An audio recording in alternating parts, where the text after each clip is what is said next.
তুমি কি ইউটিউবে বারবার ভিডিও আপলোড করছো কিন্তু ভিউস আসছে না? তুমি কি ভাবছো আমার কন্টেন্ট খারাপ?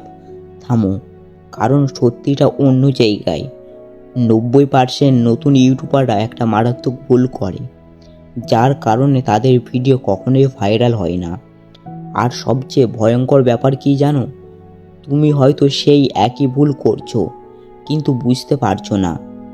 এই ভিডিওটা শেষ পর্যন্ত দেখো, কারণ আজ আমি তোমাকে দেখাবো কিভাবে ছোট্ট চ্যানেল থেকে বড় ইউটিউবার হওয়া যায়।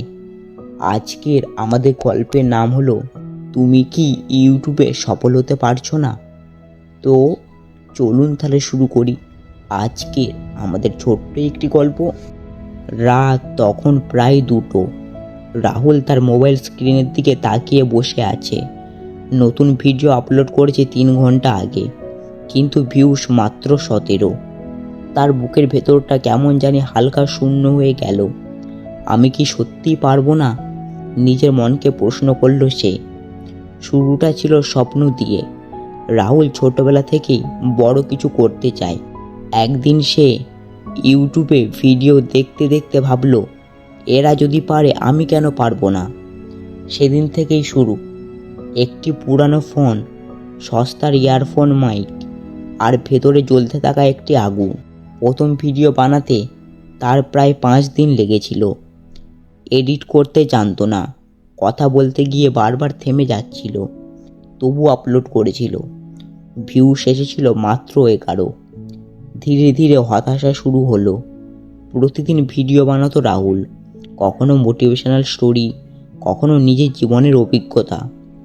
কিন্তু একটাই সমস্যা, ভিউস বাড়ছিল না।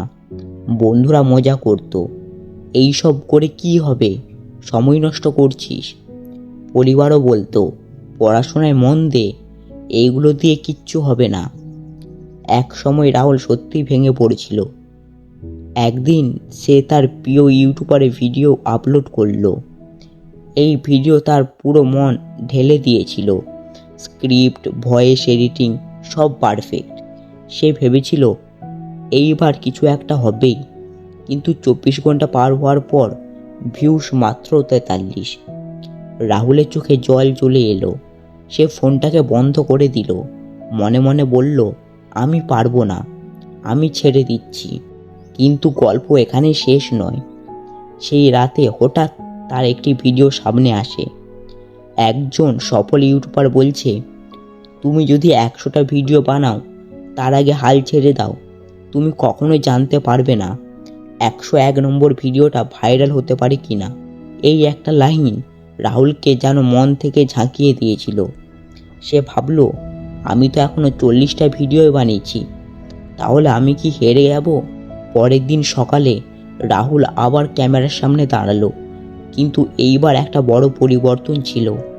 সে আর শুধু ভিডিও বানাচ্ছিল না, সে শিখেছে।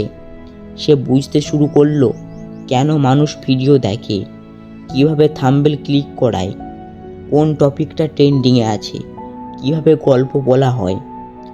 প্রতি ভিডিওর ওপর সে নিজেকে প্রশ্ন করত, আমি কথাই ভুল করছি। ধীরে ধীরে সে পরিবর্তন করতে শুরু করলো। 60 নম্বর ভিডিও, 70 নম্বর ভিডিও, 80 নম্বর ভিডিও। হঠাৎ একদিন তার ভিডিও 1000 ভিউস ছড়িয়ে গেল। রাহুল বিশ্বাস করতে পারছিল না। সে আবারও একটি ভিডিও বানালো। এইবার 50,000 ভিউস পার করে গেল। তারপর একদিন 1 লাখ। সত্যিটা কি জানো? রাহুল একদিন বুঝতে পারল, ইউটিউবার সফলতা রাতারাতি আসে না। সত্যিটা কি জানো? রাহুল একদিন বুঝতে পারল, ইউটিউবে সফলতা তাড়াতাড়ি আসে না। একটা একটা গেম অফ ফেন্স, যার টিক থাকে তারাই জেতে। সে বুঝল তার সমস্যা ট্যালেন্টে ছিল না, সমস্যা ছিল ধৈর্যে।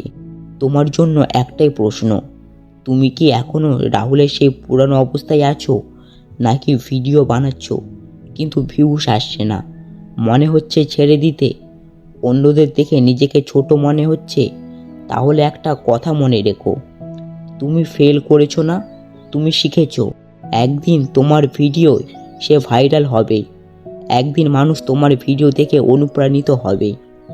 কিন্তু তার জন্য তোমাকে আজ থেকে টিকে থাকতে হবে। আজকে 0 ভিউজ, আজকের ব্যর্থতা, আজকের কষ্ট সব মিলিয়ে তোমাকে সাকসেস স্টোরি তৈরি করতেই হবে। তাহলে প্রশ্ন আবার নিজেকে করো, আমি কি সত্যি হাল ছেড়ে দিতে চাই, নাকি আমি আবার 50টা ভিডিও বানাতে প্রস্তুত? কারণ হয়তো তোমার সফলতা আর এই মাত্র একটি ভিডিও থেকেই দূরে আছে।